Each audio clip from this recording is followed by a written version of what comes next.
Assalamualaikum warahmatullahi wabarakatuh. Kami dari kelompok 5 Arsitektur dan Organisasi Komputer ingin mempresentasikan kelompok kami dengan tema CPU. Sebelumnya izinkan saya memperkenalkan saya punya diri.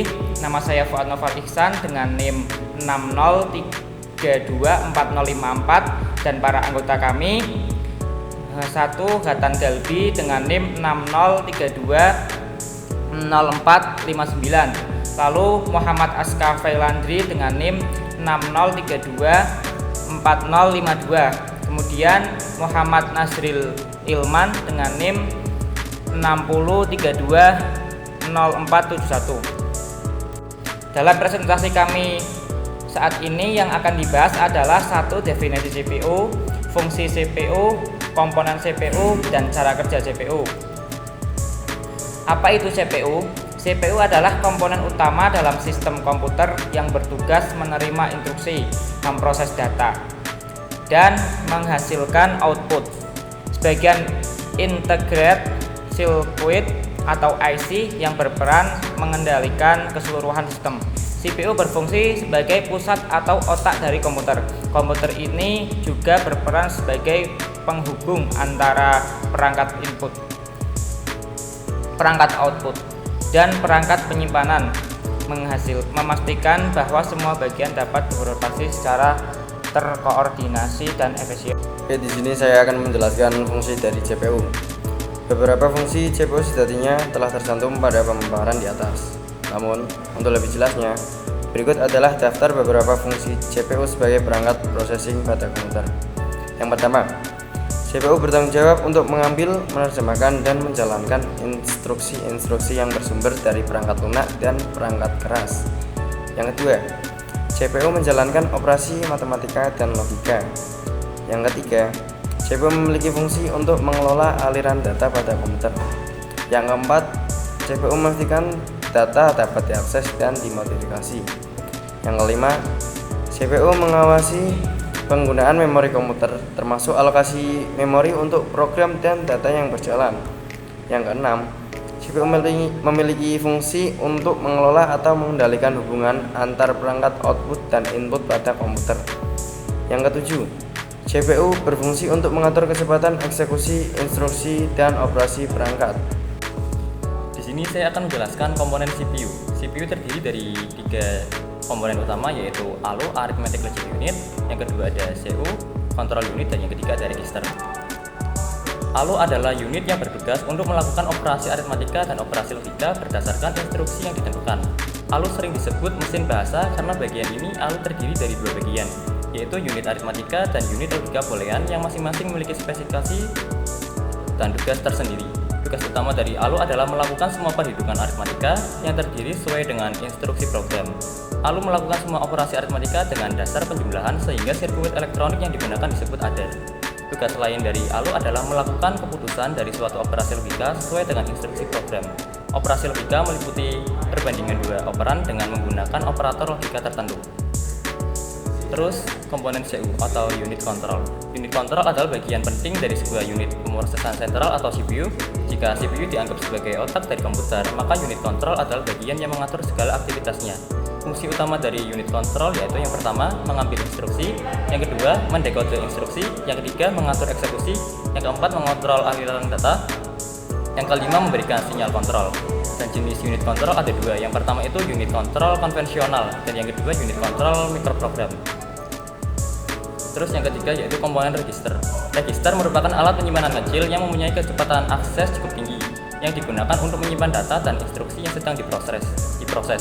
Memori ini bersifat sementara, biasanya digunakan untuk menyimpan data saat diolah ataupun data untuk pengolahan selanjutnya. Secara analogi, register ini dapat diibaratkan sebagai ingatan di otak bila kita melakukan pengolahan data secara manual, sehingga otak dapat diibaratkan sebagai CPU yang berisi ingatan-ingatan satuan kendali yang mengatur seluruh kegiatan tubuh dan mempunyai tempat untuk melakukan perhitungan dan perbandingan logika. ISA Instruction Set Architecture. Arsitektur set instruksi atau ISA adalah seperangkat aturan dan spesifikasi yang mendefinisikan bagaimana sebuah prosesor berinteraksi dengan perangkat lunak. Sederhananya, ISA adalah kamus yang dipahami oleh prosesor, berisi semua perintah yang dapat dimengerti dan dieksekusi oleh prosesor. Fungsi utamanya yaitu mendefinisikan perintah-perintah dasar menentukan format instruksi, menentukan cara mengakses data. Dan kenapa ISA itu penting? Yang pertama, kompatibilitas perangkat lunak. Program yang ditulis untuk satu ISA dapat dijalankan pada proses lain yang memiliki ISA yang sama. Yang kedua, standarisasi. ISA memberikan standar umum untuk pengembangan perangkat lunak dan perangkat keras. Yang ketiga, efisiensi. Desain ISA yang baik dapat meningkatkan kinerja prosesor. Halo, saya Katan Hilabi. Jadi di sini saya akan menjelaskan mengenai CPU. CPU itu cara kerjanya dibagi menjadi 4 tahap. Itu disebut pipeline. Nah, yang pertama itu ada pengambilan atau fetching. CPU mengambil instruksi dari memori utama RAM. Instruksi ini berupa kode biner yang sangat detail. Yang kedua ada penerjemahan. Instruksi yang diambil kemudian diterjemahkan oleh CPU menjadi serangkaian tindakan yang harus dilakukan. Misalnya instruksi bisa berarti tambah 2 angka ini atau simpan data ini di lokasi memori tertentu. Yang ketiga ada pelaksanaan. Jadi CPU menjalankan instruksi yang telah diterjemahkan. Bagian dari CPU disebut Arithmetic Logic Unit atau ALU akan melakukan perhitungan yang diperlukan. Kemudian yang keempat ada writing back atau menulis kembali hasil dari eksekusi instruksi yang akan disimpan ke dalam memori. Nah, di gambar ini dapat dilihat bahwa mengambil instruksi itu dari sebuah RAM, kemudian dekode, prosesnya berlangsung di control unit, kemudian execute atau menjalankan instruksi itu berlangsung di arithmetic logic unit. Yang ketiga writing back, jadi hasil dari instruksi execute akan disimpan kembali di RAM. Nah, di sini saya akan menjelaskan lagi mengenai fetching secara lebih rincinya ya. Jadi fetching mengambil instruksi dari memori sehingga CPU mengetahui program apa yang akan dieksekusi. Kemudian siklus pengambilan ini atau fetch terdiri dari serangkaian proses. Yang pertama ada pada setiap siklus instruksi, CPU awalnya akan membaca instruksi dari memori. Yang kedua, terdapat register dalam CPU yang berfungsi mengawasi dan menghitung instruksi selanjutnya yang disebut program counter atau PC. Yang ketiga, PC akan menambahkan satu hitungannya setiap kali CPU membaca instruksi. Yang keempat, instruksi-instruksi yang dibaca akan dimasukkan ke dalam register unit atau IR. Nah, yang kelima ini ada instruksi-instruksi ini dalam bentuk kode biner yang dapat diinterpretasikan oleh CPU kemudian dilakukan aksi yang diperlukan. Kemudian saya akan menjelaskan tentang kegiatan atau aksi CPU terbagi menjadi 4 kategori. Yang pertama adalah CPU ke memori, perpindahan data dari CPU ke memori dan sebaliknya. Yang kedua, CPU ke modul 1.0. Nah, perpindahan ini dari CPU ke modul 0 atau modul 1.0 ke CPU. Yang ketiga ada pengolahan data. CPU melakukan sejumlah operasi aritmatika dan logika terhadap data. Yang keempat ada kontrol, merupakan instruksi untuk pengontrolan fungsi atau kerja, misalnya instruksi pengubahan urutan eksekusi. Jadi saya akan menjelaskan tentang dekode penerjemahan. Jadi dekode itu mendekode instruksi yang diambil ke dalam operasi asli. Artinya ini mengambil instruksi dan memecahnya menjadi beberapa operasi internal.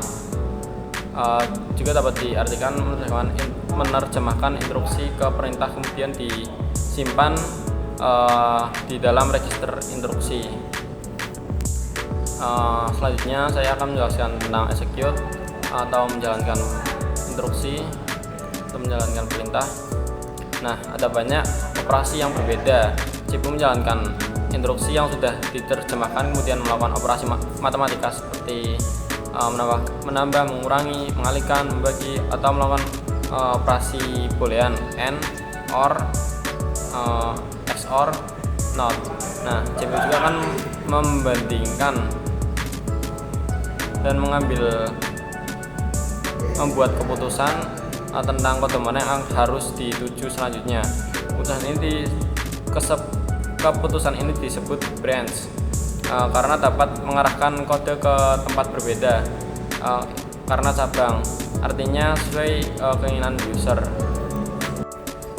Nah, kemudian ini ada gambar mengenai mikroarsitektur.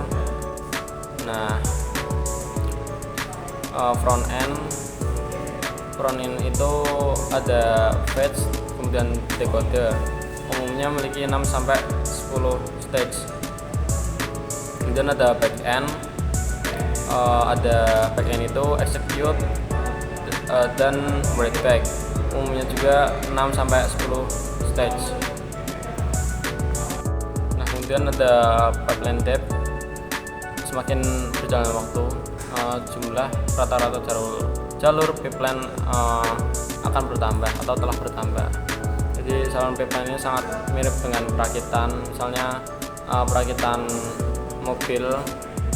Ketika semakin banyak tahapannya, maka akan semakin sedikit hal yang dikerjakan. Nah, itu akan menghasilkan kerja yang optimal. Jadi semakin banyak tahapan yang ditambahkan, semakin dikit yang dilakukan setiap tahapan. CPU secara umum semakin banyak tahapan yang dimiliki, maka semakin cepat setiap tahapan dapat dijalankan, dan semakin banyak tahapan yang diselesaikan secara paralel.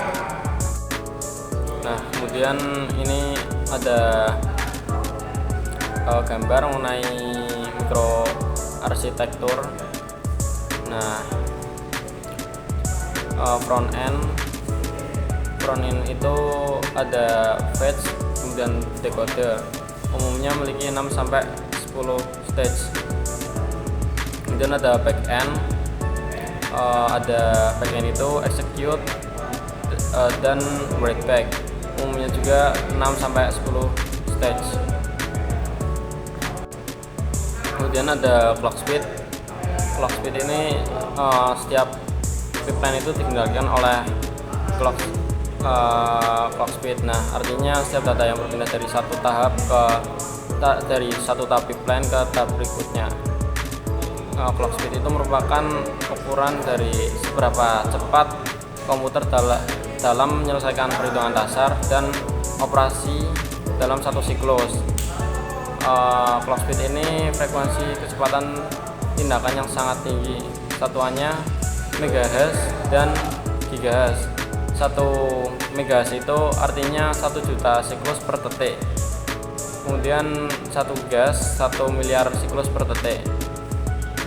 Contohnya, jika sebuah CPU jalan pada kecepatan 5 GHz, ini berarti setiap tahapan harus diselesaikan dalam waktu 5 miliar siklus per detik. Nah, kemudian speculation. Jika tadi kan udah jelaskan ya tentang pipeline dasar. Nah, kemudian salah satunya itu fetch atau mengambil instruksi. Nah, spekulasi itu hanyalah memilih salah satu dari dua kemungkinan instruksi yang dapat kita jalankan dan mencoba menjalankannya. Nanya akan menentukan apakah kita benar-benar ingin menjalankan instruksi tersebut. Jika benar-benar ingin menjalankan instruksi tersebut, maka kita akan menyimpan hasilnya. Jika tidak, maka instruksinya akan dibuang. Artinya speculation ini memilih untuk menjalankan instruksi yang belum tentu dibutuhkan, seperti itu. Nah, kemudian ada branch prediction. Branch akan menjadi cara CPU untuk memutuskan untuk memilih yang mana dari dua jalur instruksi yang harus diambil. CPU akan memprediksi bahwa si user akan mengambil cabang tersebut atau user tidak mengambil cabang tersebut, dan user bisa membuat berbagai macam rencana bagaimana ia ingin melakukannya.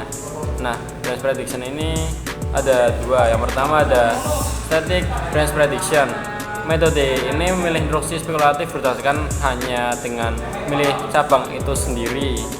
Kemudian yang kedua ada dynamic branch prediction, sebuah teknik dalam komputasi yang digunakan untuk memprediksi apakah sebuah cabang dalam program itu akan diambil atau tidak sebelum instruksi tersebut benar-benar dieksekusi. Tidak seperti prediktor statis yang hanya mengandalkan informasi statis tentang program. Prediktor dinamis memanfaatkan informasi tentang perilaku eksekusi program saat runtime untuk membuat prediksi yang lebih akurat. Faktor yang mempengaruhi kinerja CPU. Yang pertama ada kecepatan clock, diukur dalam satuan gigahertz. Semakin tinggi, semakin banyak siklus instruksi. Yang kedua jumlah core.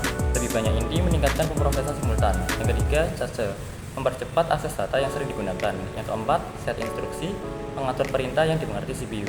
Yang kelima ada bandwidth, yaitu kecepatan transfer data antara CPU dan memori. Terus yang keenam ada suhu, mempengaruhi kinerja dan umur CPU. Dan yang terakhir atau yang ketujuh yaitu pengaruh eksternal, kualitas perangkat lunak dan kondisi lingkungan. Terus peran cache. Yang pertama itu memori utama. Memori utama lebih lambat dan lebih besar digunakan untuk menyimpan data dan instruksi yang lebih banyak. Yang kedua, cache level 1 atau L1. Cache tercepat dan terkecil digunakan untuk menyimpan data yang paling sering diakses. Yang ketiga ada cache level 2 atau L2. Cache lebih besar dan lebih lambat daripada L1, digunakan untuk menyimpan data dan kurang sering diakses. Terus yang keempat, cache level 3 atau L3. Cache terbesar dan paling lambat digunakan untuk menyimpan data yang paling jarang digunakan atau diakses. Baiklah, selanjutnya core processor. Core processor dibagi menjadi beberapa bagian. Pertama single core, satu inti, tugas diselesaikan satu persatu, hemat daya tapi kinerja terbatas. Dual core, dua inti, bisa mengerjakan dua tugas sekaligus, lebih umum digunakan. Yang ketiga adalah quad core, 4 inti, kinerjanya lebih stabil, cocok untuk PC gaming atau program berat. Yang keempat hexacore, 6 inti, untuk tugas yang lebih berat seperti game resolusi tinggi atau rendering. Octa-core, lalu yang terakhir octa-core, 8 inti, bisa menjalankan 8 tugas sekaligus. Baiklah, demikian presentasi video dari kelompok kami. Apabila ada kekurangannya kami mohon maaf dan kami pamit undur diri. Wassalamualaikum warahmatullahi wabarakatuh. Terima kasih.